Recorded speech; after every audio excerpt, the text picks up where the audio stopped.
Eu vou explicar para vocês como funciona a política.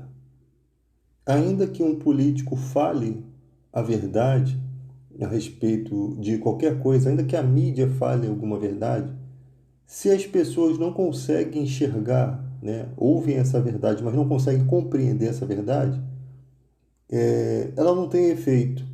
E ainda que o povo entenda essa verdade, mas que não responda nas urnas, né? Esse político não é ameaça nenhuma para os políticos corruptos. Por quê?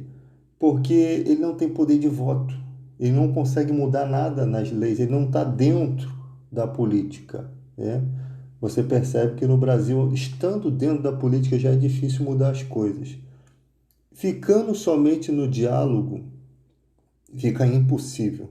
Então os caras olham assim, quem é que está falando? Ah, é o Ciro Gomes. Sim, ele está falando as verdades contra a gente. Ou seja, não vamos debater com ele. Não vamos debater com ele porque nós vamos simplesmente confirmar as verdades que está sendo dita. Vamos deixar ele falar sozinho. Foi isso exatamente que aconteceu com o Enéas.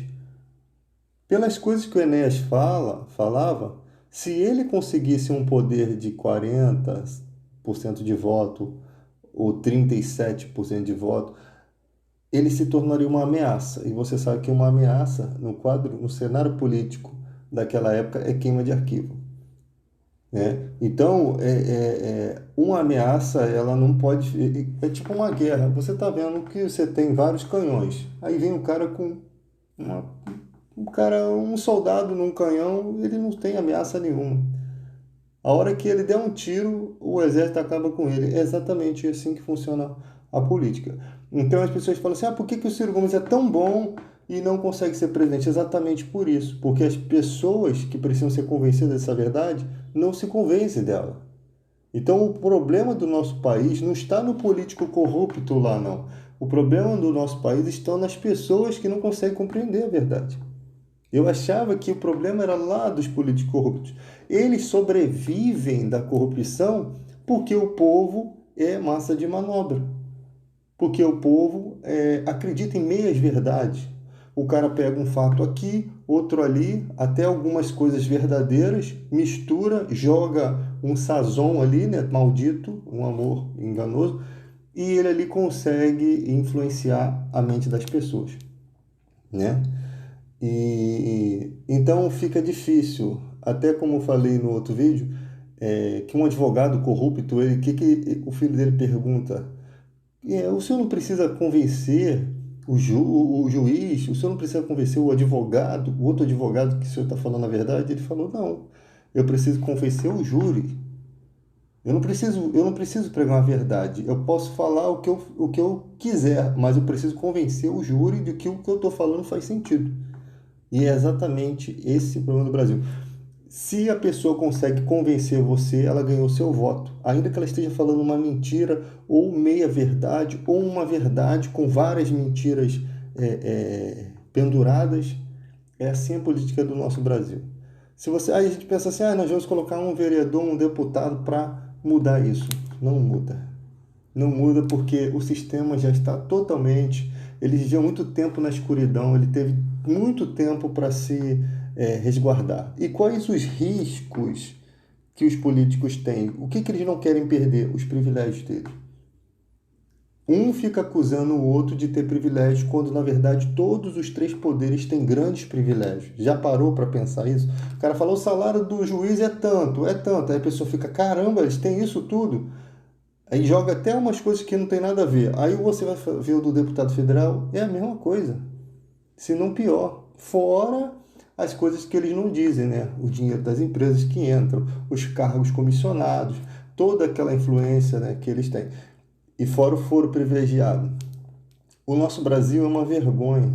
O nosso país é uma vergonha quando o juiz sabe que existem vários penduricários que recebem acima do teto, quando o juiz sabe que o governador está comendo caviar na cadeia, né? Ou seja, o cara que era para estar numa pior prisão, porque ele não tinha necessidade de roubar, ele está numa prisão boa, entende? Não há punição, acaba em pizza mesmo. a punição mas ele perdeu a liberdade, mas ele tem que perder a liberdade igual o pobre perde a liberdade. O pobre não paga pensão, ele fica lá na cadeia com um monte de vagabundo lá que roubou, matou e ele está lá, dentro da mesma cadeia. E o governador não. Ele tem status, ele é servido. Se bobear, tem até prostituta dentro daquela cadeia ali. É esse o problema do nosso país, que o povo vê essas coisas, mas o povo é um povo conformado, é um povo que não sai das redes sociais para lutar. A luta deles é aqui, ó, no dedinho aqui, né? Hoje eu desafio o mundo sem sair da minha casa, né? É como diz a música. Então é só aqui na rede social. Enquanto nós estivermos na rede social, os caras estão cagando pra gente. Não vai modificar. O que a gente pode fazer é convencer de que os caras são corruptos. Tem um poder nisso, mas não é o suficiente para poder tirá-los do poder. Não é o suficiente.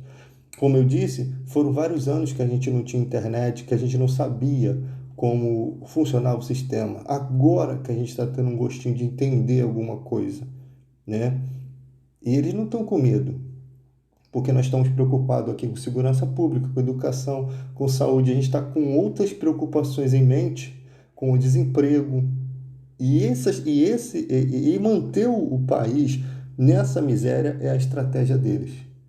Porque você mantém a pessoa escravizada, nos seus pensamentos escravizado, procurando a cada dia ganhar a vida de alguma forma, né? E não tendo tempo para lutar pelas questões do país. E aí acaba-se o patriotismo.